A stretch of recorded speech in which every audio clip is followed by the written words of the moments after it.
Bismillahirrahmanirrahim. Assalamualaikum warahmatullahi wabarakatuh. Alhamdulillahi ala ihsanih wa syukru lahu ala taufiqihi wa amtinanih wa asyhadu an la ilaha illallah wahdahu la syarika lahu ta'ziman li sya'nih wa asyhadu anna Muhammadan abduhu wa rasuluhu da'ila ridwanih. Allahumma shalli alaihi wa ala alihi wa ashabihi wa ikhwanih. Para ikhwan dan akhwat, bapak dan ibu-ibu yang dirahmati oleh Allah Subhanahu wa taala, para anggota Majelis Taklim Samara yang dirahmati oleh Allah Subhanahu wa taala. Alhamdulillah pada kesempatan hari ini kita dimudahkan oleh Allah Subhanahu wa taala untuk bersuah kembali dalam rangka belajar, dan insyaallah ini adalah pertemuan perdana kita untuk mempelajari buku yang ditulis oleh Syekh Dr. Abdul Razak Al-Badr hafizahullah taala yang berjudul Ahadithul Akhlaq, itu hadis-hadis tentang akhlak ya, tentang akhlak.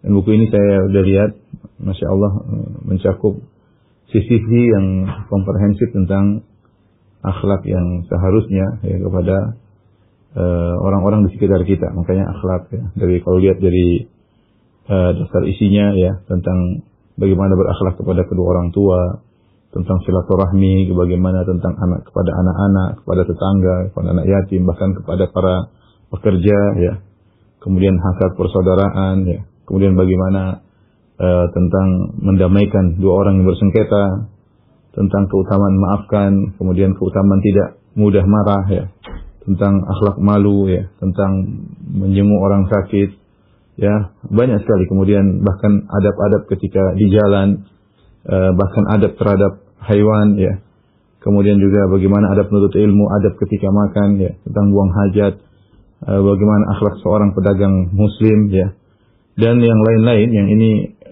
penting bagi kita semua untuk kita pelajari ya, mengingat akhlak adalah ibadah yang agung ya. Ini yang perlu kita ingatkan. Dan saya kenapa memilih buku ini ya, karena banyak di antara orang-orang yang tidak menghadirkan perasaan dalam dirinya bahwasanya akhlak itu ibadah ya. Ketika kita baca Quran kita merasa kita dapat pahala. Ketika kita sholat kita merasa dapat pahala ya. Ketika umrah merasa dapat pahala. Ketika berhaji kita merasa dapat pahala. Tapi ketika kita berakhlak mulia, ketika kita lembut kepada istri, ketika kita nurut kepada suami misalnya, ketika kita mengalah kepada kawan-kawan kita misalnya, ketika kita tawadhu di hadapan pekerja kita misalnya, seakan-akan itu tidak berpahala, seakan-akan itu bukan ibadah ya. Padahal akhlak adalah ibadah yang sangat agung ya. Nanti akan kita jelaskan bagaimana agungnya akhlak dalam Islam ya. Karenanya ketika Nabi SAW mengutus seorang sahabat untuk berdakwah, Nabi SAW berkata kepadanya, ittaqillaha haitsuma kunt, bertakwalah engkau dimanapun kau berada dan dimanapun kau berada, kapanpun dan dimanapun kau berada. Kemudian kata Nabi SAW, wa'atbi sayyi'atal hasanata tamhuha, maka jika kau melakukan dosa, maka lakukanlah kebaikan, niscaya kebaikan tersebut akan menghapuskan dosa yang kau lakukan. Kemudian di akhirnya kata Nabi SAW, wa khaliqin nasa bi khuluqin hasan, dan bermuamalah kepada manusia dengan akhlak yang baik ya. Padahal kita tahu akhlak bagian daripada takwa, tetapi Nabi mengkhususkan penyebutan akhlak di akhir wasiat Nabi kepada sahabat tersebut. Kata Ibnu Rajab alhamdulillah rahimahullah, karena banyak orang menyangka bahwasanya hubungan namanya agama itu hanya hubungan seorang dengan Tuhan. Padahal dia berbuat baik kepada sesama manusia, itu juga adalah agama, itu adalah ibadah yang diperintahkan oleh Allah Subhanahu wa taala. Maka ini yang ingin kita tekankan dalam pengajian kita, insyaallah ini pengajian yang pertama, untuk menghadirkan dalam diri kita ya, bahwasanya tatkala kita senyum, tatkala kita maafkan, tatkala kita meredam amarah, ini semua ibadah ya, ada pahalanya ya, ada pahalanya. Tatkala kita tidak terpancing emosi dalam medsos, tidak terpancing emosi untuk membalas kata-kata buruk orang lain ya, jangan disangka itu tidak ada pahalanya, ada pahalanya ya, karena akhlak yang mulia adalah ibadah yang agung di sisi Allah Subhanahu wa taala. Oleh karenanya pada pertemuan kali ini kita hanya menyampaikan mukaddimah tentang agungnya akhlak sebagaimana yang disampaikan oleh Syekh Abdul Razak di awal kitabnya. Insyaallah pada pertemuan berikutnya baru kita masuk pada poin-poin yang tadi saya sebutkan tentang muhtawayat, tentang isi dari kitab ini ya. Kita insyaallah masuk tentang birrul walidain, berbakti kepada orang tua dan seterusnya. Tapi pada kesempatan kali ini kita ingin bahas tentang agungnya akhlak yang mulia ya.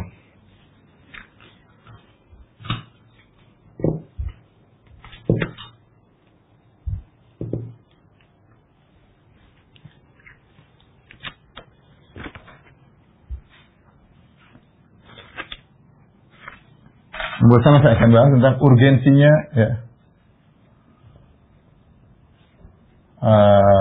akhlak yang mulia. Ya. Ada banyak poin ya, yang menunjukkan tentang urgensinya akhlak mulia. Ya. Yang pertama,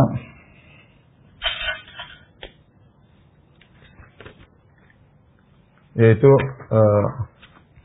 Allah Subhanahu wa taala memuji Nabi sallallahu alaihi wasallam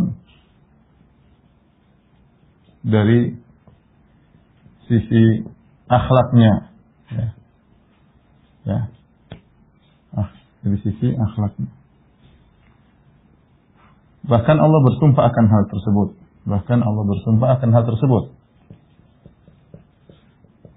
Bersumpah untuk itu. Ya. Dalam Al-Quran Allah Subhanahu Wa Taala berfirman, Nun wal qalami wa ma yasturun. Ya. Kata Allah Nun, kemudian wal qalami wa ma yasturun. Ma anta bi ni'mati rabbika bi majnun wa inna laka la ajran ghayra mamnun wa innaka la ala khuluqin azim.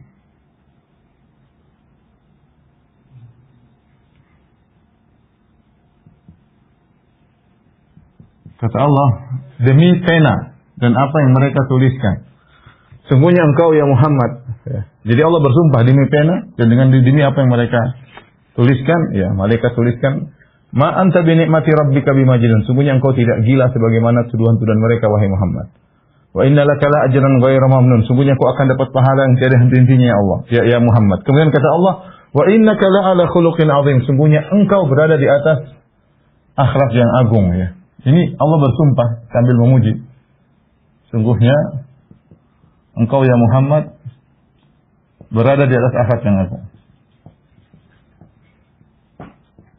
Kalau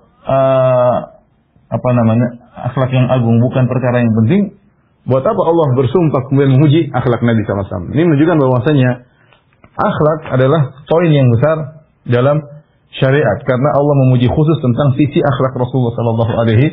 Ya, kalau Rasulullah memiliki akhlak yang sangat agung, ya maka tentunya kita umatnya berusaha meniru Rasulullah SAW. Ya. Kemudian di antara hal yang menunjukkan tentang agungnya, urgensinya akhlak yang pertama. Yang kedua,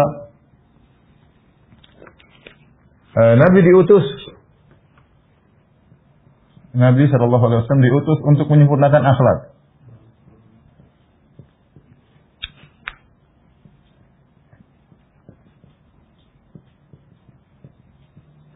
Dalam hadisnya Rasulullah SAW bersabda, Innama bu'istu liutammima. Ini sering kita dengar hadis ini. Liutammima makarimil akhlak. Dalam riwayat yang lain, salihil akhlak. Kata Nabi SAW, sungguhnya aku diutus hanyalah aku diutus, kata Nabi, hanyalah aku diutus untuk menyempurnakan akhlak. Ya, akhlak yang mulia. Kalau kita perhatikan di sini Nabi menggunakan ibarat hanyalah, innama, ya. Nabi menggunakan ibarat innama, ya. Kalau bahasa Indonesia artinya hanyalah. Seakan-akan agama ini tujuan utamanya adalah untuk memperbaiki akhlak, ya. Ini menunjukkan bahwasanya akhlak dalam Islam memiliki porsi yang sangat besar, ya. Ini menunjukkan akhlak dalam Islam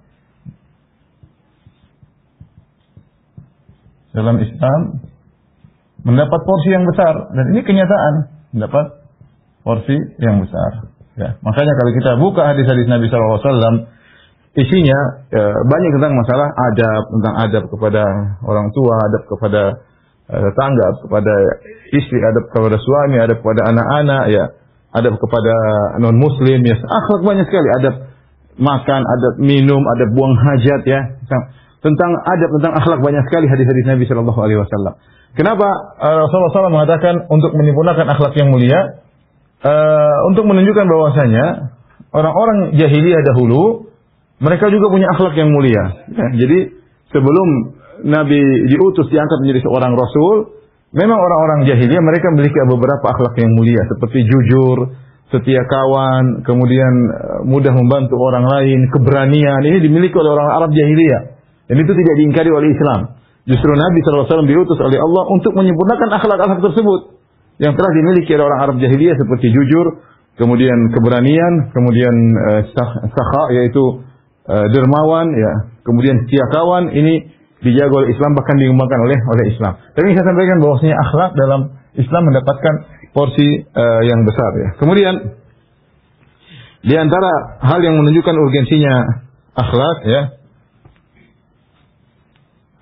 3 sebab yang paling banyak memasukkan surga, paling banyak memasukkan ke surga, banyak memasukkan ke surga.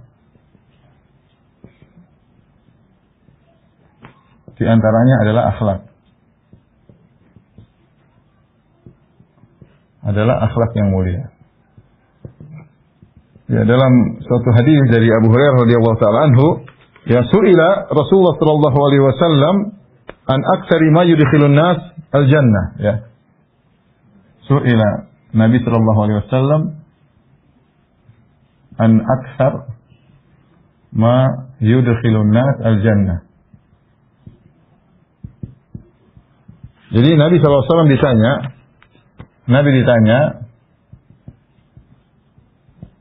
apa sebab terbesar atau sebab yang paling banyak masukkan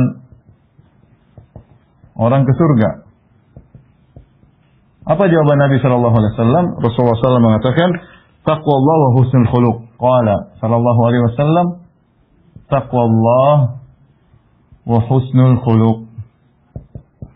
Ternyata jawaban Nabi SAW paling banyak masukkan orang dalam surga adalah bertakwa kepada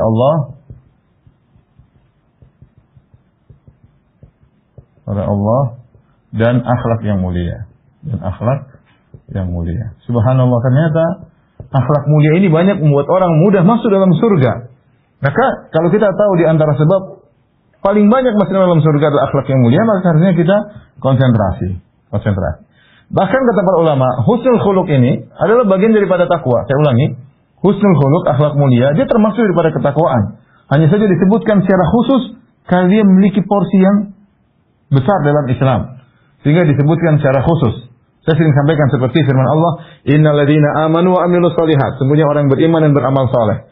Amal saleh bagian daripada iman, tetapi disebutkan secara tersendiri untuk agar kita perhatian terhadap amal saleh, ya.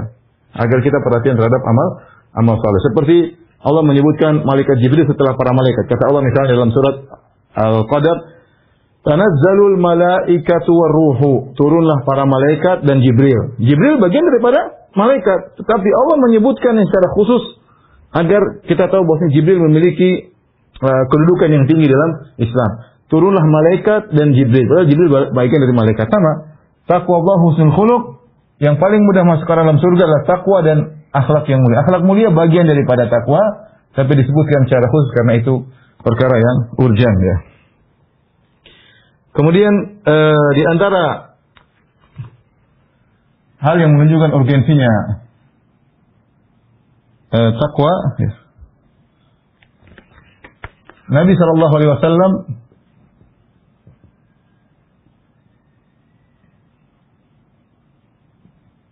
menjadikan akhlak mulia sebagai barometer indikator, ya, tingkat keimanan. Ini perhatikan, ya. Nabi SAW menjadikan akhlak yang mulia sebagai barometer tingkat keimanan, ya. Kata Nabi SAW, perhatikan, akmalu al-mu'minina, ya, imanan ahsanuhum khuluqa wa khiyarukum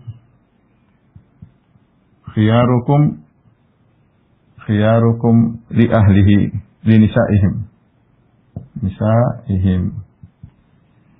Kata Nabi sallallahu alaihi wasallam, orang beriman yang paling sempurna imannya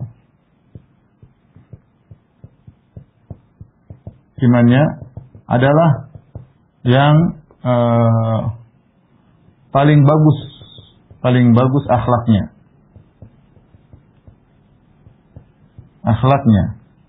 Dan sebaik-baik kalian adalah yang terbaik bagi istrinya.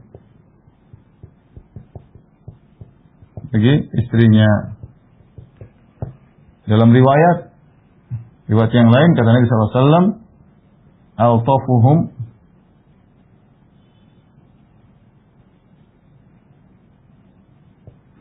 altafuhum bi ahlihi, yang paling lembut kepada istrinya, lembut kepada keluarganya.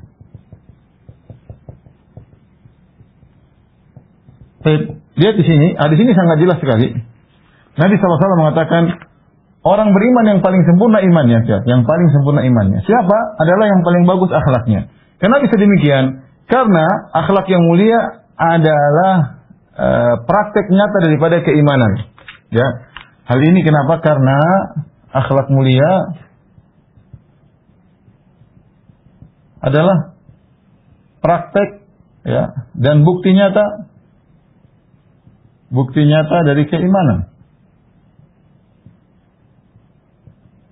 Itulah buah daripada pohon keimanan, kalau bahasa kita ya, buah dari pohon keimanan. Makanya contoh seperti seorang, ya, sering saya sampaikan, kalau orang pelit misalnya, berarti dia kurang beriman, ya. Karena Nabi SAW mengatakan wala yajtami' asyuh wal iman fi qalbi 'abdin abada. Tidak akan berkumpul pelit dan keimanan dalam hati seseorang. Apa buktinya dia beriman, imannya bagus, dia tidak pelit. Saya katakan demikian juga. Kalau ingin tahu bagaimana iman seorang, lihat bagaimana akhlaknya. Ya, apakah dia pemarah atau tidak, ataukah dia mudah memaafkan, dia sombong atau tidak, ya, dia angkuh atau tidak, dia ujub atau tidak. Ini semua kalau ternyata dia ramah, tawadhu, mudah memaafkan, tidak merasa tinggi di depan istrinya, tidak merasa angkuh di depan suaminya, tidak merendahkan keluarganya, sayang kepada anak-anak, ini jelas menunjukkan imannya baik. Karena dia bisa mempraktekkan. Apalagi Nabi SAW kaitkan dengan berbuat baik kepada istri. Kata Nabi SAW, wa khiyarukum linisa'ihim. Sebaik-baik kalian yang terbaik bagi istrinya. Bahkan dalam riwayat yang lain, al-tafum bi ahli, yang paling lembut kepada istrinya. Kenapa? Karena kalau kita mau kasar kepada istri sangat mudah, ya. Sebenarnya kalau seorang mau kasar, misalnya istri mau dia gampar, mau dia pukul, mau dia sakiti hatinya, mudah, ya. Tapi kalau seorang beriman kepada Allah, dia tahu bahwasanya akhlak dia kepada istri adalah ibadah yang agung, ya. Ya, maka dia akan mudah maafkan, terutama wanita sering salah, ya. Terkadang naqis waktu aklin wa din, akalnya kurang, agamanya kurang, kemudian sang suami sabar menghadapi ini semua dan dia tahu itu ada pahalanya, maka dia bisa menerapkan. Dan itu menunjukkan imannya baik, ya. Di sini lihat bagaimana Nabi menjadikan barometer tingkat keimanan dengan memandang kepada akhlak yang mulia. Kemudian yang berikutnya, yang kelima, Nabi menjadikan barometer kecintaan Nabi. Nabi menjadikan derajat kecintaan Nabi Sallallahu Alaihi Wasallam kepada umatnya berdasarkan akhlaknya, berdasarkan akhlak mulia. Gampangannya, kalau ingin dicintai oleh Nabi Shallallahu Alaihi Wasallam, maka berakhlak mulia, karena Nabi Shallallahu Alaihi Wasallam menjadikan akhlak mulia sebagai barometer kecintaan Nabi Shallallahu Alaihi Wasallam. Kata Nabi Shallallahu Alaihi Wasallam dalam hadisnya, Inna ahabbakum ilayya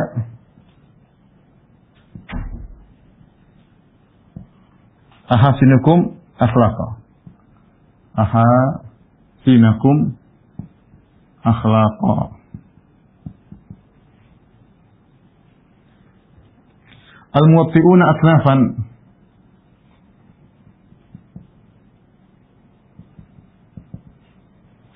Alladzina yal'afun wa yu'lifun. Alladzina ya'lafun wa yu'lafun. Hadis ini hadis yang sahih, kata Nabi SAW, sungguhnya orang yang paling aku cintai, sungguhnya yang paling aku cintai di antara kalian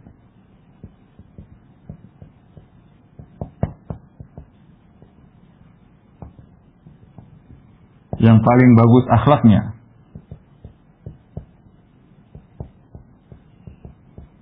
Siapa itu? Kata Nabi SAW, yaitu orang-orang yang membentangkan tangannya,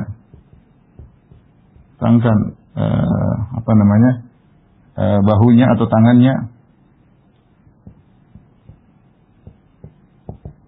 mudah untuk bergaul dan diajak bergaul. Hadis ini hadis yang agung, perhatikan sini ya. Nabi SAW mengatakan, sungguh yang paling aku cintai. Kita kan ingin dicintai oleh Nabi SAW. Siapa yang paling dicintai oleh Nabi nanti pada hari kiamat kelak? Ya, adalah yang paling bagus akhlaknya. Apa ciri-ciri orang yang bagus akhlaknya? Nabi jelaskan, al-muwatti'una aknafan alladzina ya'lafuna wa yu'lafun. Itu orang yang membentangkan tangannya. Maksudnya apa? Ya'lafun, mudah untuk bergaul dan mudah juga untuk diajak bergaul. Jadi orang yang berakhlak itu bukan orang yang angkat dadanya, nggak mau ngomong sama orang, biar karismatinya terjaga, tidak ada senyum sama orang lain. Sebagian orang ingin menjaga dirinya biar dia hebat tanpa senyum, tanpa omongan, cuek dengan orang lain, sehingga agar orang hormat sama dia. Tidak, orang berakhlak mulia bukan orang tawadhu. Lainil janib, mudah untuk bergaul sama orang, bicara sama orang juga tidak sombong, tidak angkuh. Oleh karena ketika ada seorang datang kepada Nabi SAW, kemudian dia bergemetar di hadapan Nabi karena lihat karismatik Nabi SAW, kata Nabi SAW, hawin ala nafsik, santai saja. Lastu bimalik, saya bukan raja. Innama ana imra'atun min nisa'i min Quraisyin ta'kulul qadid. Aku ini hanyalah seorang lelaki, anak dari seorang wanita Quraisy yang juga makan daging yang dikeringkan atau susu yang dikeringkan. Artinya kalau bahasa kita, jangan, aku bukan raja, santai. Aku ini seperti yang lainnya, sama-sama makan nasi. Ya, gampangannya seperti itu. Jadi Nabi SAW ya tidak kemudian pasang dirinya kemudian high profile ya. Kemudian tidak mau bicara sama sembarang orang. Kemudian enggak. Nabi SAW mengatakan orang yang paling Nabi cintai adalah orang berakhlak mulia, alladzina ya'lafun wa yu'lafun. Mudah untuk bergaul, mudah diajak untuk bergaul. Bicara sama orang enak, ramah, ya. Kemudian tidak merendahkan orang, ya. Jadi untuk kita barometer akhlak kita yang mulia di antaranya ini. Ya. Kalau orang senang ngobrol sama kita, kalau orang serindu ketemu dengan kita, ya, maka itu berarti mudah-mudahan itu akhlak yang mulia. Yang penting kita bukan riya. Kita berakhlak mulia, mudah, tidak merendahkan orang, menyenangkan hati orang. Kalau kita nggak ada dicari-cari, ini berarti insya Allah akhlak mulia. Tapi kalau sebaliknya, orang tidak mau ngobrol sama kita, baru ketemu sudah sakit hati, tidak mau lagi ngobrol sama kita. Kalau kita ada, mereka merasa berat. Kalau kita nggak ada, mereka bahagia. Ini berarti kita akhlak yang buruk. Ya, orang meninggalkan kita semua. Ya.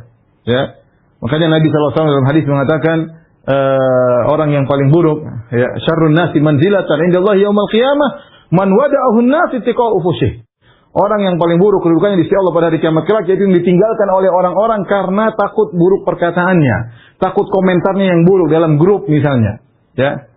Merendahkan orang, menghina orang, cari-cari kesalahan orang, tajassus, tahassus, itu kerjaannya. Jadi kalau orang tersebut tidak hadir, semua bahagia. Alhamdulillah dia nggak datang. Ini orang buruk ini. Ya, orang berakhlak mulia ya, alladzina ya'lafun wa yu'lafun. Kata Nabi SAW, al-mu'min ma'lafatun.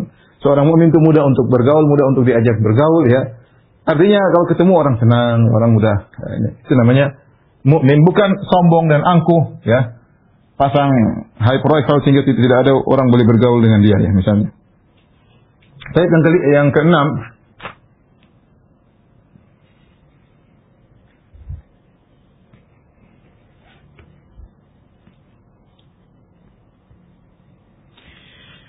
sebagaimana Nabi SAW menjadikan derajat kecintaan Nabi kepada umatnya berdasarkan akhlak mulia, demikian juga Nabi SAW menjadikan barometer derajat surga juga dengan akhlak yang mulia. dengan akhlak yang mulia. Nabi SAW dalam hadisnya ya, bersabda,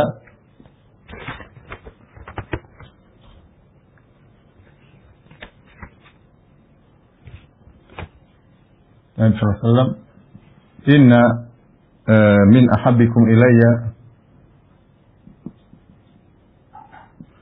wa akraukum minni majlisan yawmal qiyamah.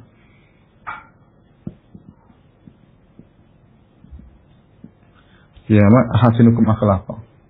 Hasinukum akhlaqa. Ahsan maksudnya jamak dari ahsan ya. Bagi yang tahu bahasa Arab. Baik, kata Nabi sallallahu alaihi wasallam, sungguhnya di antara orang yang paling aku cintai,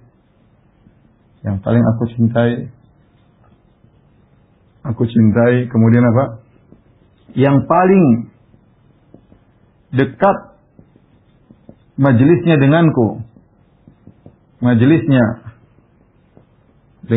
pada hari kiamat. Kiamat adalah yang paling terbaik akhlaknya.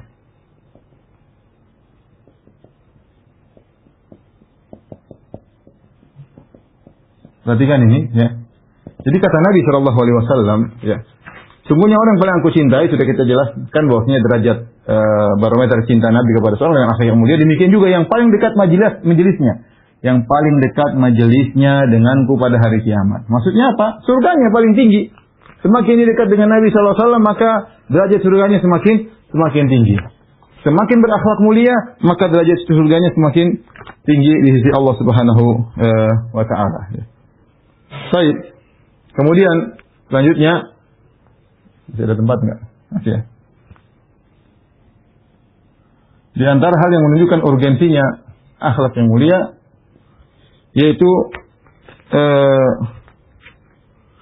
akhlak yang mulia mudahnya kita berbuat baik kepada orang lain dengan akhlak mulia.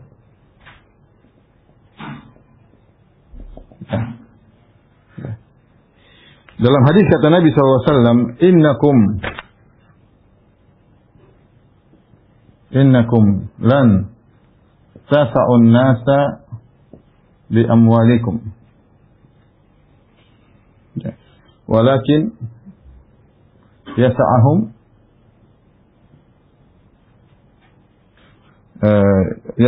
ya'su minkum bastul wajh wa husnul khuluq. Ini hadis dihasankan oleh Syekh Albani rahimahullahu taala. Kata Nabi SAW, kalian tidak bisa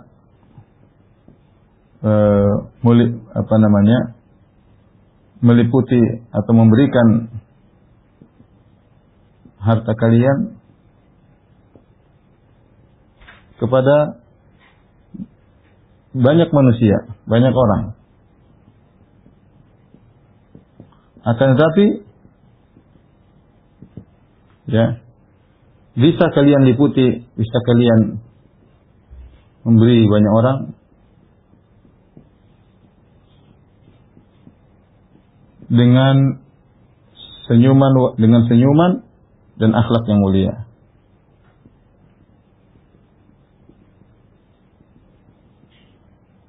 Maksudnya apa ya ikhwan dan akhwat, Bapak Ibu yang dirahmati Allah Subhanahu wa taala, para ikhwan dan akhwat Majelis Taklim Samara ya.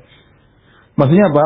Nabi ingin mengatakan, innakum lan tasa'un nas, kalian tidak bisa meliputi orang-orang dengan uang harta kalian. Kita mau sekaya apapun, setiap orang mau kita kasih bagi duit, ya uang kita akan habis ya. Uang kita akan habis. Kemudian susah, kita juga memberikan uang kepada orang tidak mudah, karena kita memang dibuat secara naluri cinta kepada harta. Setiap ketemu orang kita kasih duit berat ya. Kecuali Rasulullah SAW. Rasulullah kasih duit seluruhnya harta yang dia miliki sampai tidak memiliki apa-apa. Itu Nabi SAW. Tapi kita manusia biasa, kita memang wa innahu lihubbil khairi lasyadid. Kita sangat cinta kepada harta. Mau bagi-bagi harta seluruhnya kepada orang enggak mampu iman kita. Tetapi kata Nabi, Kalian tidak bisa meliputi manusia dengan harta kalian, tetapi kalian mampu meliputi manusia dengan senyuman. Apa susahnya kita senyum sama banyak orang? Setiap ketemu orang, mau 1000 orang, mau 1 juta orang, mau di hadapan khalayak 1 juta orang, kita senyum. Senyum kita dibagi untuk mereka semua, tidak susah, mudah. Itulah akhlak mulia. Sehingga senyuman kita bisa sampai kepada 1 juta orang, pahala kita dapat banyak. Kalau hartanya bagi 100 ribu aja kali 1 juta sudah 100 juta, susah. Ya. Susah, duit kita tidak cukup segitu ya. Tapi kalau senyum kita bisa. Ya, kata-kata yang baik, akhlak yang mulia, kata-kata yang baik bisa didengar oleh jutaan orang, bisa didengar oleh puluhan ribu orang, bisa didengar oleh ribuan orang dengan akhlak yang mulia. Jadi akhlak mulia itu subhanallah di antara keistimewaannya, dia mudah kita untuk kita tebarkan. Berbeda dengan harta, ya tidak mudah kita menebarkan harta pada orang lain. Ya.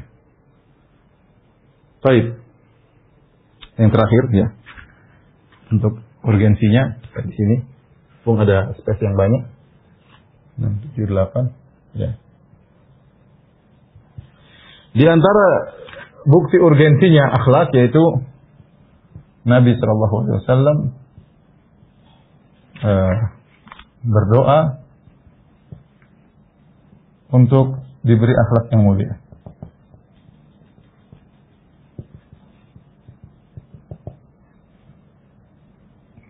Bahkan di doa iftitah salat ya. Dalam hadis Rasulullah SAW di antara doa-doa Nabi ya. Di antara doa-doa Nabi ya.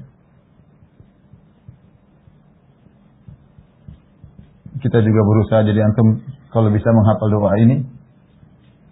Yang pertama, doa iftitah. Itu Nabi SAW dalam doanya dari Jabir bin Abdullah radhiyallahu anhu, kana Nabi SAW idza istaftaha salat kabbara. Ada Nabi SAW jika membuka salat ya, istaftaha salat, Nabi bertakbir ya. Setelah itu summa qala, kemudian Nabi SAW berkata doanya, inna salati wa nusuki wa mahyaya wa mamati lillahi rabbil alamin la syarika lahu wa bidzalika umirtu ana awwalul muslimin. Kemudian Nabi berkata, Allahumma hdini li ahsanil a'mali wa ahsanil akhlaqi la yahdi li ahsaniha illa ant wa qini sayyi'al a'mali wa sayyi'al akhlaqi la yaqi sayyi'aha illa ant. Ini mau ditulis kah? Panjang. Saya ulangi doanya ya. Nanti baik. Doanya penting kalau bisa kita baca tatkala kita salat. Ini di antara doa istiftah banyak dari Nabi SAW. Di antaranya ini, ya. Nabi SAW berdoa, ya. Inna salati wa nusuki wa mahyaya wa mamati lillahi rabbil alamin. La syarika lahu wa bidzalika umirtu wa ana awwalul muslimin. Ini kita banyak sudah hafal ya. Saya tulis dulu, ya. Inna salati wa nusuki wa mahyaya wa rabbil alamin la syarika lahu wa bidzalika umirtu wa ana awwalul muslimin wa ana awwalul muslimin. Setelah itu Rasulullah SAW berdoa, Allahumma hdini li ahsanil a'mali wa ahsanil akhlaqi la yahdi li ahsaniha illa ant. Kemudian waqini min sayyi'il a'mali waqini sayyi'al a'mali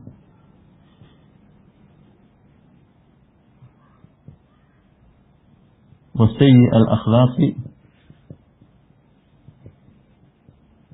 la yaqini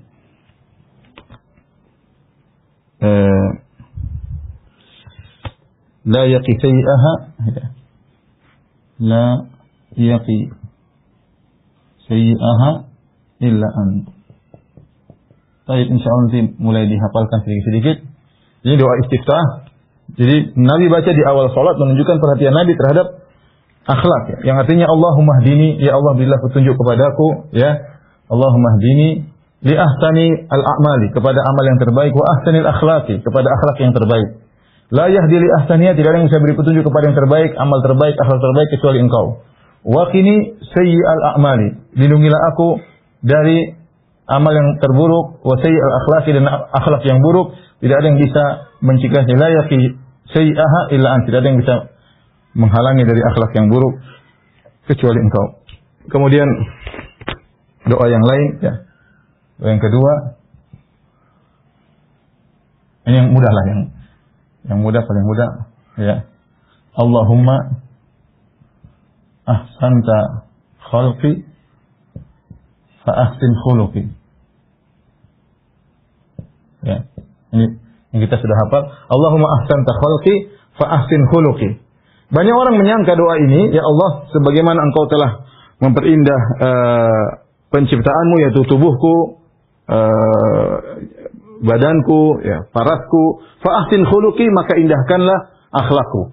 Banyak orang menyangka ini doa hanya untuk lihat cermin. Padahal enggak, ini doa umum ya.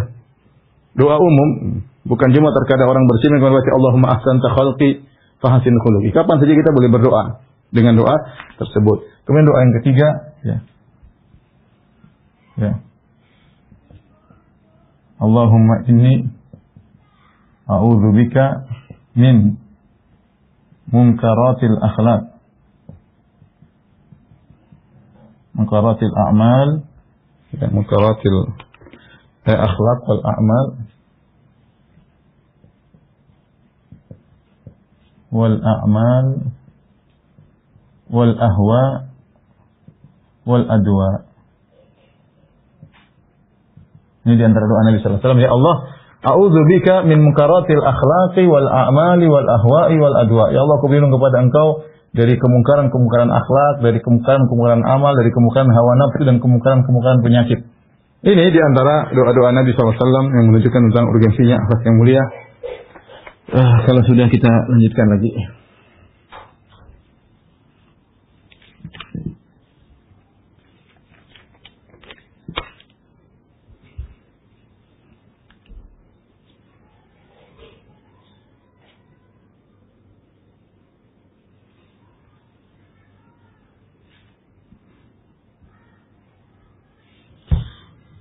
Baik, para muslim yang dirahmati Allah Subhanahu wa taala, semua yang kita sebutkan tadi ada sekitar 8 poin yang menunjukkan urgensinya akhlak yang mulia.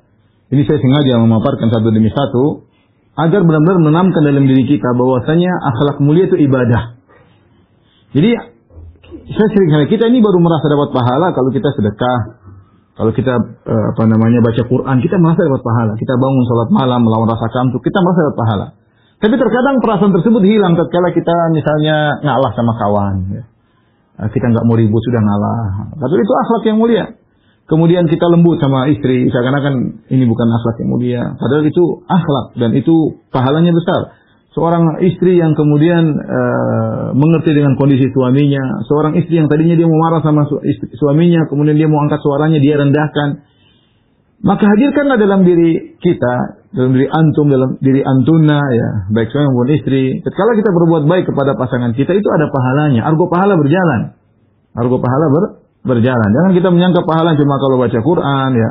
Cuma saya. Jadi ini semua kesannya tadi saya paparkan sampai 8 poin agar itu benar-benar terpatri dalam diri kita. Bahwasanya akhlak mulia itu adalah ibadah. Maka hati-hati dalam bertutur kata, hati-hati dalam menulis status, hati-hati dalam komentar, hati-hati dalam ketika berbicara, hati-hati dalam bersikap. Ya, ini semua adalah akhlak yang mulia dan diperhatikan oleh syariat Islam. Baik, yang berikutnya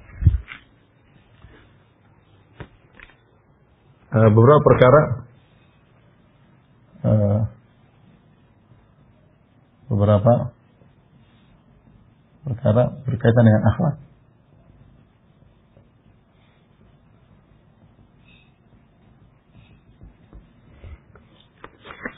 Yang pertama yang perlu kita ingatkan bahwasanya ya, akhlak itu adalah rezeki dari Allah. Ya. Akhlak itu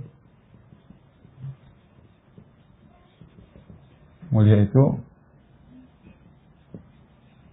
anugerah dari Allah. Seperti rezeki. Ini adalah perkataan Ibnu Mas'ud radhiyallahu taala anhu. Qala Ibnu Mas'ud. Ibnu Mas'ud radhiyallahu anhu, ya, sahabat yang mulia. Beliau berkata, ya, Inna Allah Ta'ala qasama bainakum akhlaqakum. Akhlaqakum ya, kama qasama bainakum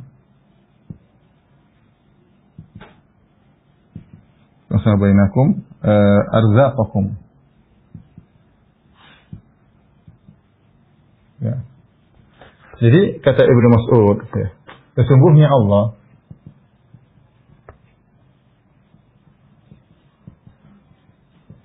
membagi akhlak kalian, akhlak di antara kalian sebagaimana Allah membagi rezeki kepada kalian.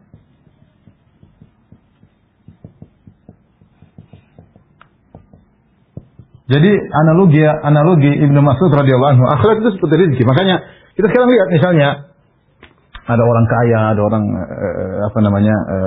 hartanya banyak, ada yang sedikit, ada yang setengah sedang-sedang. Itu akhlak pun demikian, ya. Ada orang akhlaknya tinggi, ada orang akhlaknya bejat, maksudnya kalau hartanya sedikit itu akhlaknya bejat. Ya, ada akhlaknya sedang-sedang saja, ada yang murah senyum luar biasa, ada yang senyumannya kayaknya mahal banget, tidak mau senyum. Ya, kecuali kalau kita sudah kasih hadiah banyak baru mau senyum, ya. Ada yang orang mudah menghargai, ada orang berupa mudah mengucapkan jazakallah khair. Kita baru kasih kue dia bilang jazakallah khair. Ada orang dikasih kue enggak jazakallah khair, dikasih mobil baru bilang jazakallah khairan. Mengucapkan terima kasih berat kayaknya, ya. Tidak mau merendahkan orang, tidak menghargai pemberian orang lain. Jadi demikian akhlak itu seperti rezeki Allah bagi-bagi. Nah, kalau begitu, jika demikian, sebagaimana kita semangat mencari rezeki,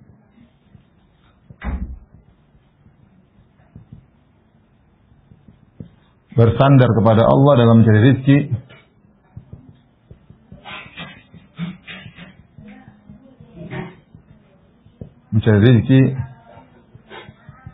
dan bisa berubah ekonomi seorang, bisa berubah, ya, kondisi ekonomi seorang dari miskin, ya, jadi kaya, ya. Maka demikian juga akhlak. Maksudnya seorang berusaha berakhlak, ya, minta kepada Allah, minta kepada Allah, bersandar kepada Allah, baguskan akhlakku, ya. Seorang harus tahu tentang akhlaknya, ya. Dia minta kepada Allah, bersandar kepada Allah Subhanahu wa taala, ya. Kemudian juga yang kedua,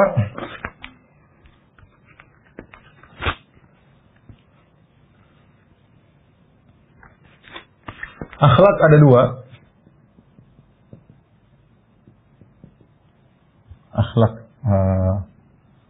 Akhlak baik, akhlak baik. Ada dua model. Ada yang namanya jibilli. Kalau bahasa kita dari sananya.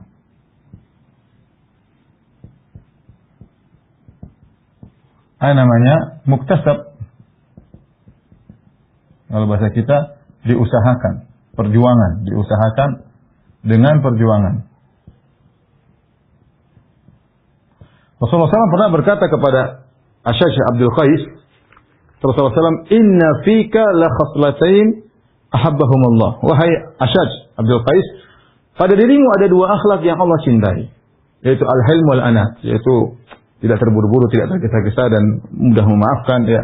Maka dia bertanya, apakah ini, ya, takhallaqtu bihima am jabalani Allah alaihima? Ya Rasulullah, ini dua akhlak yang mulia ini, apakah aku yang berusaha berakhlak seperti atau dari sananya Allah kasih kepadaku? Maka dia mengatakan, Allah kasih engkau dua akhlak tersebut. Dan ini tidak dapati ada sebagian orang dari sana yang penyabar, sabar, mungkin dari suku tertentu, sukunya penyabar, atau dia tumbuh dari keluarga tertentu, keluarganya penyabar, sehingga diijek orang dia tidak mudah tersinggung, dia sabar. Ada orang dari sana yang pemalu, dari sananya memang malu, kemudian kalau berkata milih-milih, tidak ceplas-ceplos, dari sananya yang begitu, ya. Luar biasa, ada sebagian orang sabar luar biasa. Ada yang ini orang kok bisa sabar kayak gini. Sebenarnya kita mungkin dari suku yang berbeda, atau mungkin dari lingkungan yang berbeda. Kita tinggal di lingkungan orang yang kasar, mungkin orang yang suka teriak-teriak, sementara dia tinggal dalam lingkungan yang tenang. Dari sananya Allah kasih dia seperti itu, ya ada. Dan itu akhlak bagus. Kalau seorang punya akhlak yang baik dari sananya, ini bagus. Tapi ada juga akhlak yang baik dengan diusahakan. Ini perjuangan dengan diusahakan. Dan ini pahalanya besar. Ya. Nabi SAW bersabda dalam hadisnya, ya, ana za'imun bi baitin fi a'lal jannah liman hassana khuluquhu.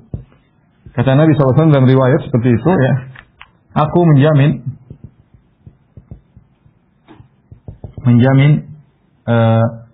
istana di atas surga bagi orang yang memperbagus akhlaknya. Memperbagus akhlaknya. Ya. Kenapa saya ingin sampaikan ini? Karena jadi dari sini kita tahu akhlak mulia bisa kita raih dengan dari sananya. Ada orang dari sana yang baik. Ada akhlak mulia kita bisa peroleh dengan perjuangan. Dengan perjuangan. Dari pelit menjadi dermawan. Dari pemarah menjadi orang penyabar. Dari pendendam jadi pemaaf. Mungkin. Apakah mungkin? Mungkin. Ya, kalau tidak mungkin, ngapain syariat menyuruh kita untuk berakhlak mulia? Oleh karenanya di antara bentuk kesombongan, orang kalau kita tegur, mau saya dari sini begini, saya memang begini. Kalau kita ente jangan sombong. Oh, saya memang begini orang. Ente jangan suka marah. Oh, saya memang begini orang, tidak bisa berubah. Dari sananya saya diciptakan pemarah. Itu orang sombong seperti itu. Akhlak bisa berubah. Ya, ada orang pelit jadi baik, jadi dermawan. Contoh, dia bergaul dengan orang-orang yang dermawan. Dia tadinya pelit-pelit, teman-temannya sekitarnya mudah sekali mengeluarkan uang, bahkan orang lebih miskin daripada dia ternyata lebih dermawan. Bisa jadi merubah dirinya melihat pelajaran langsung di hadapan matanya. Ya, sebaliknya orang dermawan bisa jadi pelit. Ya, segala bergaul dengan orang-orang pelit akhirnya ikut-ikutan pelit. Ya. Karenanya di antara hal yang menakjubkan, ya. Ini sering saya sampaikan. Jadi saya pernah pergi ke satu daerah. Kemudian saya diundang oleh seorang kawan. Orang tersebut kita diundang makan rame-rame, dihidangkan makan enak, kita makan. Kemudian tuan rumahnya murah senyum. Tuan rumahnya murah senyum, kata-katanya halus. Setelah kita selesai pulang, saya ditegur sama kawan. Kata dia, Ustaz, ya, antum tahu si fulan? Tadi yang undang kita makan ya. Ustaz itu orangnya itu dulu pemarah, suaranya kasar. Sekarang antum lihat, lemah lembut, murah senyum. Saya bilang, kok bisa demikian? Saya juga nggak tahu, Ustaz. Sampai-sampai kalau dia belanja sama saya, dia beli barang ke saya orang itu, kemudian dia tawar dengan murah senyum, saya nggak bisa nolak tawarannya, saya kasih, mesti harga murah. Kenapa? Kalau dia murah senyum. Jadi maksud saya ada contoh orang yang pemarah, jadi misalnya kita kawan, ada kawan kita pemarah, kita bilang, jangan suka marah ya. Saya memang dari sana, enggak, itu enggak benar, itu dari setan. Orang bisa merubah dirinya. Memang tidak semua perangai bisa berubah. Kalau ini sudah perangainya, tapi bisa berubah kalau orang berjuang bisa. Dari pelit jadi dermawan, dari penakut jadi pemberani, bisa saja. Ya, tapi itu semua perjuangan. Bahkan Nabi memberikan pahala yang besar. Aku menjamin istana di surga bagian atas bagi orang yang memperbagus akhlaknya. Ya. Kemudian di antara perkara yang perlu kita ingatkan juga di sini, ya, bahwasanya akhlak mulia, ya. Tapi saya ingatkan, terus bagaimana cara berakhlak yang mulia? Nanti akan kita bahas di akhir, insyaallah, ya. Akhlak mulia, ya, sangat mudah mendatangkan pahala.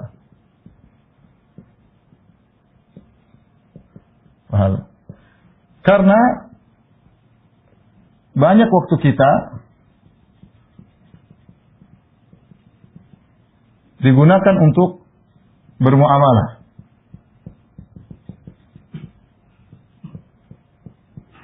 Saya gambarkan seorang pekerja. Seorang pekerja, pegawai, dia keluar dari rumahnya jam 8 sampai di kantor, maka dia ketemu dengan bosnya, dia ketemu dengan rekan kerjanya, dia ketemu dengan customer misalnya, kemudian dia ke masjid. Ini seorang laki-laki, saya tahu seorang, dia seperti keluar dari rumah misalnya jam 8 sampai di kantor mungkin jam 9. Kemudian dia ketemu dengan kawan-kawan, dia senyum, ngobrol, kemudian dia kerja dengan baik, bagaimana dengan bosnya, dengan customer bagaimana misalnya, kemudian waktunya ke masjid, dia ke masjid ketemu dengan kawan-kawan, ya. Kemudian dia pulang mungkin jam 5 sore, ketemu dengan istrinya, ketemu dengan anak-anaknya. Saya bilang waktu kita untuk ibadah sedikit, tidak banyak. Kapan waktu kita untuk sholat? Sholat cuma sebentar, 5 menit, 10 menit. Baca Quran mungkin 1 halaman, 2 halaman per hari kalau kita mau rutin. Zikir pagi petang 15 menit cuma sebentar. Waktu kita kebanyakan untuk bermuamalah. Ya, saya ini banyak waktu saya bermuamalah dengan istri, dengan anak-anak, dengan pembantu, dengan supir, ya, dengan audiens, ya, dengan kawan-kawan banyak. Jadi, nah kalau seorang sudah berjuang kemudian dia telah mencapai derajat akhlak mulia, ini semua yang dia lakukan muamalah ini semua adalah argo pahala baginya. Dia ketemu istrinya, duduk, ngobrol, argo pahala jalan. Kenapa? Dia sedang berakhlak mulia dengan istrinya dan dia niatkan karena Allah Subhanahu wa taala.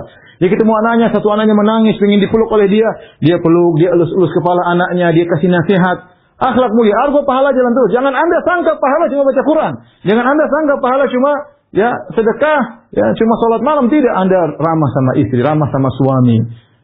Kemudian perhatian sama anak-anak, berakhlak mulia sama kawan, sama pembantu, sama supir, sama yang lainnya, semua akhlak mulia. Nah, kalau kita lihat ternyata banyak waktu kita bukan untuk beribadah kepada Allah, tapi kebanyakan kita adalah muamalah. Nah, kalau kita sudah berjuang sampai pada derajat akhlak mulia, bayangkan betapa banyak pahala yang akan mengalir kepada kita. Makanya saya nukilkan perkataan Syekh Sa'di dalam bukunya Risalah fil Husnul Khuluq. Dia mengatakan, wa innahu fi nafsihi ibadatun azimah. Sungguhnya akhlak itu pada zatnya adalah ibadah yang agung. Tatanawalu min zamanil abdi waqtan tawilan. Yang akhlak mulia itu mengambil waktu hamba dengan waktu yang banyak. Ya benar. Kebanyakan waktunya habis untuk bermuamalah. Kalau dia beribadah dengan akhlak mulia, maka pahala dia argo jalan terus. Meskipun dia tidak sedang sholat. Bayangkan pahala jalan terus. Meskipun dia tidak sedang baca Quran. Meskipun dia tidak sedang sholat malam. Meskipun tidak sedang bersedekah. Ya. Tetapi karena dia berakhlak mulia sana sini, argo pahala jalan terus. Ya. Wa huwa fi rahatin wa na'im ma'usul ajr azim. Sebenarnya dalam kondisi tenang, tentram dan pahalanya besar. Ini di antara keistimewaan akhlak mulia, dia mengambil waktu kita yang banyak. Ya. Jadi ya, waktu kita banyak untuk berinteraksi dengan orang lain. Dengan orang lain. Baik istri, ya, anak, ya, kolega, ya, bos, partner, ya, pembantu, dan lain-lainnya. Kawan di masjid, kawan pengajian, dan lain-lain. Kalau kita berakhlak mulia,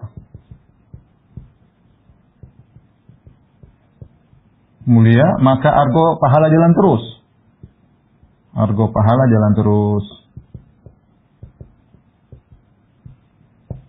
Pahala jalan terus, ya. Kemudian ikhwan, ya. Selanjutnya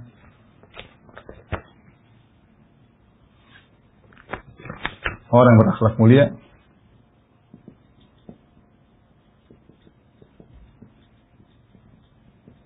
selain dapat pahala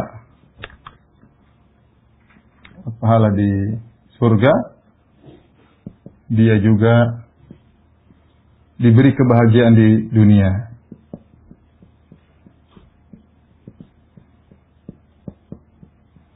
Oleh karena yang Syekh Sa'di rahimahullah dalam bukunya tersebut dia menyebutkan beberapa faedah duniawi bagi orang yang berakhlak mulia. Faedah duniawi. Contohnya apa? Hatinya tentram. Hatinya selalu tentram. Ya, orang kalau akhlak mulia, pemaaf, tidak suka dendam. Sudahlah, orang mulia dia tenang, dia maafkan. Hatinya tentram. Tapi kalau orang dendam, hatinya jengkel, membara, terbakar hatinya. Dan tapi kalau dia selalu maafkan, dia hatinya baik, maka dia senantiasa hatinya selalu tentram. Ya. Kemudian diantaranya menjadikan yang jauh menjadi dekat, musuh menjadi kawan. Ya. Orang kalau berakhlak mulia, ya dia mudah untuk, misalnya guru, yang mudah untuk ngajarin. Kenapa dia berakhlak mulia? Yang jauh terasa dekat, dia kontak. Kalau ngobrol orang yang jauh merasa rindu ketemu dengan dia. Bahkan musuhnya pun sedang bertikai dengan dia pun tidak enak untuk menjatuhkan dia, memilih kata-kata yang kenapa dia berakhlak baik kepada musuhnya. Ya, dia memilih kata-kata, tatkala dia mendebat atau dia mengkritik, dia pilih kata-kata yang baik, akhirnya ya sudah, bahkan musuhnya pun bisa menjadi kawan baginya. Ya. Ini memberi ketentraman kepada dia. Ya. Kemudian dijauhkan dari banyak keburukan. Ya, banyak keburukan yang menimpa kita karena terburu-buru. Ya, gerasa gerusu, tidak dipikirkan, cepat emosi, ya. Sedikit-sedikit ngamuk, sedikit-sedikit cerai kamu, sedikit-sedikit kamu udah ngamuk, akhirnya perkara kecil jadi besar gara-gara akhlak yang buruk. Orang berakhlak mulia tidak. Dia menghadapi dengan tenang, dihadapi dengan tenang seluruhnya sehingga akhirnya dia mendapatkan kehidupan kebaikan dunia sebelum kebaikan akhirat, ya. Baik. Terus yang terakhir yang kita bahas pada kesempatan kali ini, ya ini bagaimana bisa berakhlak mulia.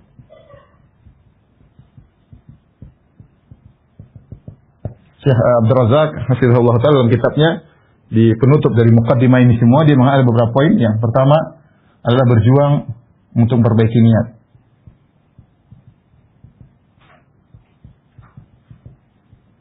Ya, kita mau berakhlak mulia, punya niat. Kalau nggak niat punya akhlak mulia, gimana mau berakhlak mulia? Ya berarti kita berjuang, saya ingin berakhlak mulia. Saya ingin berakhlak mulia. Ya.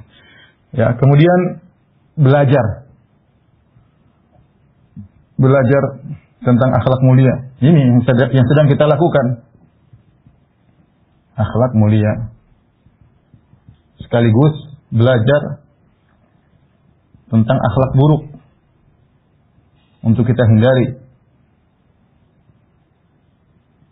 Untuk dihindari. Sekarang kalau orang tidak belajar dia tidak tahu dia akhlaknya baik atau buruk. Setelah kita belajar, kita benar-benar periksa itu kalau bahasa Arab itu kita mengadakan pemeriksaan yang detail terhadap diri kita. Kita ini sebenarnya apa? Coba kita scan diri kita.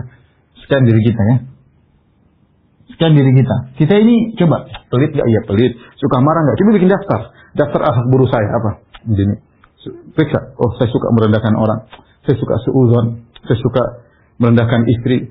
Saya suka merendahkan suami. Banyak kalau kita mau periksa. Kita kalau meriksa orang gampang. Orang itu begini gampang. Periksa diri kita.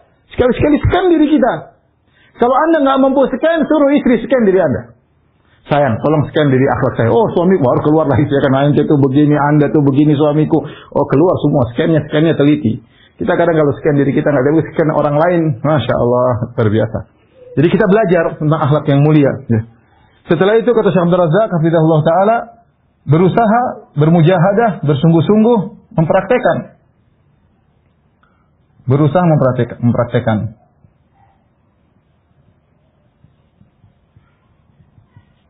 Dalam kehidupan sehari-hari. Maksud saya, kita nanti akan belajar adab kepada orang tua.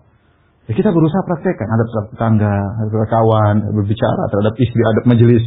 Praktekkan. Kita belajar ini bukan cuma untuk wawasan yang kita kumpulkan. Oh, saya sudah khatam buku ini, saya sudah baca buku Syekh Abdul Razak dari awal sampai akhir. Enggak, yang kita perlu adalah kita praktekkan. Kemudian kata Syekh Abdul Razak yang keempat, jangan lupa berusaha untuk mendakwahkan. Orang yang berdakwah itu ya lebih kokoh ya. Karena dia mengingatkan dirinya dan mengingatkan orang lain. Sebelum orang lain dia ingatkan dirinya. Dia ingatkan dirinya. Dan yang terakhir kata Syekh Abdul Razak hafizahullah taala adalah meminta pertolongan kepada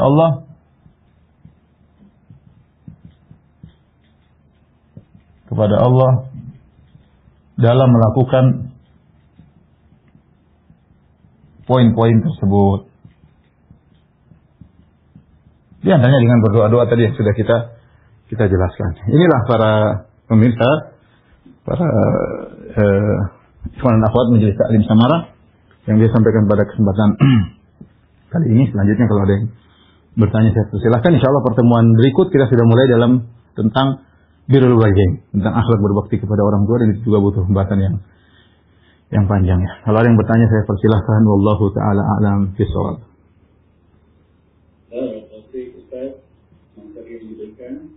Baik, kita lanjutkan untuk sesi tanya jawab. Ada Pak Aki Safar yang akan membacakan pertanyaan-pertanyaan yang sudah masuk. Silakan Aki. Assalamualaikum warahmatullahi wabarakatuh, Ustaz. Ya, waalaikumsalam warahmatullahi wabarakatuh. Insya Allah ada beberapa pertanyaan, 22 pertanyaan, tapi mungkin kami usahakan untuk seharinya saja, Pak. Ya. Karena mungkin temanya kurang lebih sama. Ya. Pertanyaan pertama adalah, apakah beda antara akhlak dengan adab?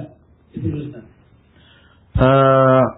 Akhlak dan adab, ya sebenarnya kan akhlak mungkin lebih luas, adab mungkin lebih, kalau penggunaan istilah para ulama, adab lebih luas, tapi sebenarnya dia sangat mirip antara adab dengan akhlak. Sebenarnya sangat mirip ya.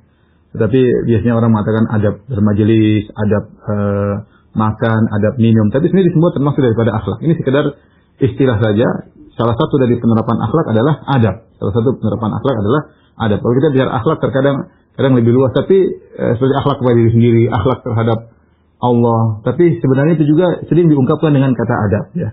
Makanya ketika para ulama membahas tentang buku-buku yang berkaitan dengan akhlak, mereka juga sebutkan buku-buku adab ya, buku-buku adab ya. Wallahu a'lam bishawab, ya ini istilah, tapi secara prakteknya saya lihat dari praktek para ulama ya, dalam menulis buku, dalam menyampaikan ya, adab adalah bagian daripada akhlak, atau adab itulah akhlak itu sendiri ya. Wallahu a'lam bishawab. Kemudian pertanyaan selanjutnya adalah mengenai akhlak kepada orang tua, mungkin bahasan berikutnya gitu. Iya, insyaallah sabar ya, sabar ya. Ini kita baru mukadimah ya. Iya, jangan sampai baru mukadimah sudah pada gugur ya. Silakan baru satu pertanyaan. Iya, insyaallah. Kemudian ada pertanyaan lagi berkisah tentang marah, tentang kasar, dan tentang tidak sabaran. Walaupun berbagai macam latar belakangnya. Ada yang marah karena latar belakang keluarganya begitu, Ustaz. Jadi sering dimarahin orang tua, kemudian dia juga refleks gitu. Ada yang memang dari lingkungannya. Ada yang akhirnya membuat dia jadi kasar, tidak sabaran. Ada yang dia ingin sebenarnya melihat sebuah kemaksiatan atau melihat sesuatu yang tidak baik, tapi membuatnya jadi tidak sabar. Karena dia jadi marah-marah. Nah, bagaimana menyikapi sifat marah, sifat kasar, dan sifat tidak sabaran ini, Ustaz? Sabar ya, perjawaban saya sabar. Insya Allah ada pembahasannya tentang akhlak yang buruk, marah ya, insya Allah. jadi sabar insya Allah ya. Sabar, baik. Kemudian ada lagi, Pak, bagaimana adab kita terhadap teman kita yang murtad? Bolehkah kita memberikan kado atas kelahiran anaknya? Jadi tentunya Allah Subhanahu Wa Taala tidak melarang kita berbuat baik kepada orang-orang yang non Muslim ya. La yanhakumullahu 'anil ladzina lam yuqatilukum fid din wa lam yukhrijukum min diyarikum an tabarruhum wa tuqsitu ilaihi minallahi yuhibbul muqsitin. Semuanya Allah tidak melarang kalian berbuat baik, berbuat adil kepada orang-orang yang tidak, orang-orang kafir yang tidak mengusir kalian dari negeri kalian, tidak mengusir kalian dalam agama kalian ya. Tidak mengapa. Baik orang non-muslim atau orang kafir atau orang murtad ya. Kalau kita ingin dekat dengan dia dalam rangka ada maslahatnya, dalam rangka untuk coba mendakwahi dia lagi, membuat siapa tahu dia sadar kembali. Kalau ada tujuannya nggak ada masalah. Ya. Seharusnya orang murtad itu kita sikapi, kita hajar, kita boikot harusnya. Tapi sekarang kondisi sebagaimana kata para ulama bahwasanya penerapan amar ma'ruf nahi munkar dibangun di atas maslahat. Apa masalah kita terhadap orang murtad tersebut? Kalau dengan kita memberikan kado atau oleh-oleh kepada anak yang baru lahir, kita bisa membuka diri untuk diskusi dengan dia, ya itu bagus. Tapi kalau nggak ada manfaatnya, maka tidak perlu. Mending kita kasih orang-orang yang baik. Jadi maksud saya kalau ada maslahatnya, ya maka tidak mengapa, dan mudah-mudahan itu bermanfaat dan insya Allah kita dapat pahala karena kita punya tujuan. Tatkala kita melakukan kebaikan kepada orang murtad tersebut. Wallahu a'lam bishawab. Kemudian ada pertanyaan lagi, bagaimana seharusnya wanita itu berakhlak dalam hal bersosial media? Ini semuanya pertanyaan tentang penerapan ya. Ya tentu nanti ada tentang pembahasan akhlak dalam sosial media ya. Tapi ya sedikit-sedikit lah, pelan-pelan lah, sedikit-sedikit insya Allah kita belajar. Tapi akhlak secara umum tentunya akhlak orang baik, orang baik ramah, tidak sombong, tidak angkuh ya, seperti itu, tidak menunjukkan kehebatan misalnya, kemudian tidak mencari kesalahan orang lain. Itu akhlak yang umum dalam pergaulan sehari-hari, dalam sosial media dan yang lain. Tapi pembahasan khusus tentang sosial media tentu perlu penjelasan khusus. Insya Allah jika ada kesempatan dari Allah kita akan menjelaskan secara khusus. Allah Ta'ala alam bisawab. Kemudian ada lagi pertanyaan mengenai akhlak dengan sifat pribadi. Jadi ada jamaah yang merasa dirinya itu introvert. Apa itu artinya? Introvert itu agak pendiam. Jadi dia bukan orang yang suka ceria, terus banyak bicara. Dia tuh hanya akan bicara kalau ditanya gitu. Yang apa? Ini berhubungan dengan akhlak juga kan? Yang penting ada orang diem karena sombong, ada orang diem karena dia memang tidak pandai berbicara. Tapi seorang berusaha merubah akhlak dia. Kita bukan jadi orang tukang banyak bicara. Orang yang pendiam itu bagus. Tapi bukan berarti diam ada samping orang depannya diam aja, enggak. Coba apa susahnya dia mengatakan, gimana ukti baik, diam lagi enggak ada masalah. Tapi dia tegur orang di sampingnya, kanannya, orang samping kirinya dia tegur. Cuma dia diam terus, ada orang dia cium aja. Ya itu orang bisa menduga dia sombong ya. Diamnya tersebut karena kesombongan, karena merendahkan. Padahal belum tentu. Tapi maksud saya, diam itu baik, suka pendiam itu baik. Tapi ada waktunya kita berbicara. Kita diam pada waktu tempatnya, kita berbicara pada tempatnya. Contohnya kita ikut pengajian, ada orang samping kita, ya kita tegur duluan. Bukankah salam di antara mukmin berpahala? Apalagi yang pertama kali mengucapkan salam. Gimana ukti, apa kabar? Itu kita diam, gak ada masalah. Serius nyatat. Dewan lagi, ya gimana ukti baik, alhamdulillah nyatat lagi. Gak ada masalah. Tidak harus, kalau kita nggak mampu pandai mengatur pembicaraan kita, tidak harus kita ngomong sana sini. Tetapi kita berusaha untuk murah senyum. Karena dengan murah senyum itu bisa menghilangkan berbagai macam kecurigaan, ya, atau persangkaan buruk terhadap diri kita. Jadi tidak jadi masalah seorang pendiam, tapi ada kalau dia waktunya berbicara, ya. Kalau berbicara tidak pada tempatnya adalah akhlak yang buruk, diam tidak pada tempatnya juga akhlak yang buruk. Allah alam bisawab. Kemudian ada lagi pertanyaan mengenai kata-kata belajar adab dulu baru ilmu. Nah, yang ditanyakan adalah sejauh mana kita harus mempelajari adab biar kita baru bisa memulai belajar ilmu. Apakah ada pembatasan atau bagaimana? Alhamdulillah sekarang kita bisa paralel, ya. Kita bisa dua-duanya sambil belajar adab. Ada waktu kita belajar adab, ada waktu kita belajar akidah, ya. Bukan kita belajar adab terus, kemudian akidah nggak belajar, ini nggak belajar, ya nggak juga. Terus kalau taruhlah kita belajar adab dulu, baik. Berapa lama kita belajar adab? Adab itu butuh belajar penerapan ya. Kalau maksudnya, kita belajar adab dulu 2 tahun, nggak pernah belajar akidah juga repot, nggak demikian. Tapi berjalan bareng-bareng. Alhamdulillah kita diberi kemudahan bisa ngaji ini, bisa ngaji ya fikih kita belajar, akidah kita belajar, adab juga kita perlu belajar, akhlak kita perlu belajar ya. Kalau seorang hanya belajar akidah, kemudian belajar fikih, adab tidak belajar, kadang-kadang dia salah dalam beradab. Ya, sehingga kasar dalam berbicara misalnya, kemudian merendahkan orang lain. Padahal sebenarnya ada juga diajarkan dalam masalah akidah tidak boleh merendahkan orang lain, ada. Tapi dia perlu pelajaran khusus. Makanya para ulama membuat buku-buku khusus tentang akhlak. Seperti Al-Adabul Mufrad karya Imam Bukhari rahimahullah ta'ala dan juga yang lainnya.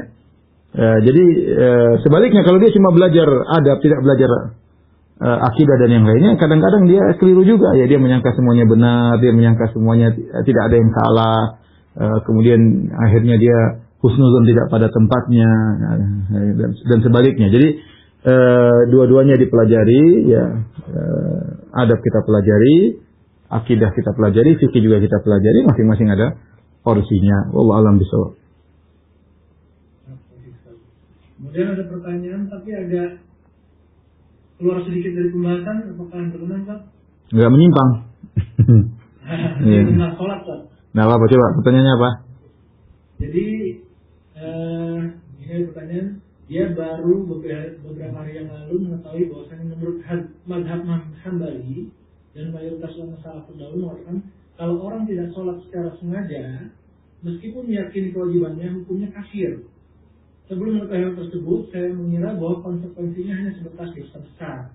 Sekarang ini, apakah saya perlu syahadat ulang dan mandi menurut pendapat tersebut? Bagaimana? Dia dulu mungkin ya bertobat aja, udah cukup bertobat ya, kalau dia dahulu karena itu masalah khilafiyah, masalah antara mazhab Syafi'i, kemudian mazhab Hambali, mazhab Jumhur dan yang lainnya ya, tentang orang yang meninggalkan salat karena malas, kafir atau tidak ya. Yang dia lakukan, dia bertobat kepada Allah, dan alhamdulillah kalau dia sudah salat sudah selesai. Kalau sekarang dia rajin salat sudah selesai. Enggak perlu lagi dia syahadat mandi, enggak perlu ya. Karena apa yang dia pendapati juga adalah pendapat para ulama sebelumnya mengatakan selama dia masih meyakini wajib tidak keluar dari Islam. Ya, dan dia mungkin berjalan di atas pendapat tersebut. Sekarang dia baru tahu ternyata ada pendapat yang mengatakan sengaja meninggalkan sholat bisa kafir meskipun merasa hukumnya wajib ya. Tapi kalau sekarang dia sudah rajin sholat, ya sudah. Alhamdulillah dalam sholat pun dia bersyahadah, syahadu alla ilaha illallah, syahadu anna abduhu wa rasuluh, maka sudah cukup ya, cukup. Allah alam bisawab. Kemudian yang terakhir Ustaz ya. Ya. Ini ada jamaah yang sudah hijrah, sudah mengenal sunnah dengan baik, tapi ternyata 3 tahun belakangan ini dia susah sekali merasakan manisnya iman, mungkin sedang futur gitu Ustaz. Mungkin ada yang bisa Ustaz sampaikan untuk mengatasi apa?